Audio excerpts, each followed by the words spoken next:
that we're investigating COSATU unions, COSATU affiliates, is untrue at this point.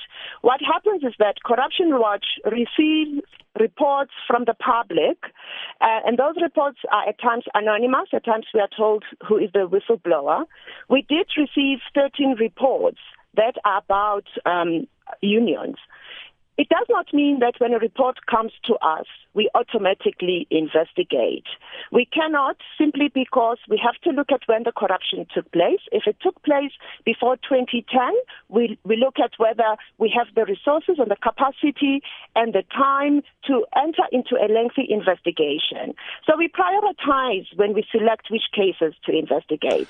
And at this point, what we did is that we did do a preliminary investigation into one of the unions, and we stopped, as Dumo says, we stopped because we found that the police were already doing their own investigation, and we have to be careful about where we invest our resources.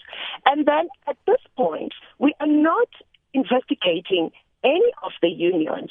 And should we be investigating unions, we would handle those investigations like any other investigation. It does not mean that we'll go and report to COSATU and inform COSATU that we are investigating this particular union and that particular union. We will use the same standard that we use with any investigation. Once the investigation has been completed by us, which we do quietly in the background, we take the information and we present it to the organization that we are investigating. Do that as the last stage. So COSATU will have no preferential treatment in how we handle our investigation. Well, what we did there, basically, we applied the rule that we apply all the time, which is transparency. When the Mail and Guardian came to us and asked, "Are you investigating unions?" we said to the Mail and Guardian, "No, we are not investigating unions, but we did receive 13 reports."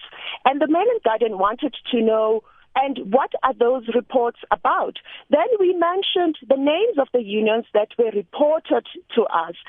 We gave no further details about what kind of investigations what kind of reports. We did not give details of the reports themselves, but we did mention which unions, and we did that in the spirit of transparency because we were being asked by members of the media, and we wanted to give them as much information as we could on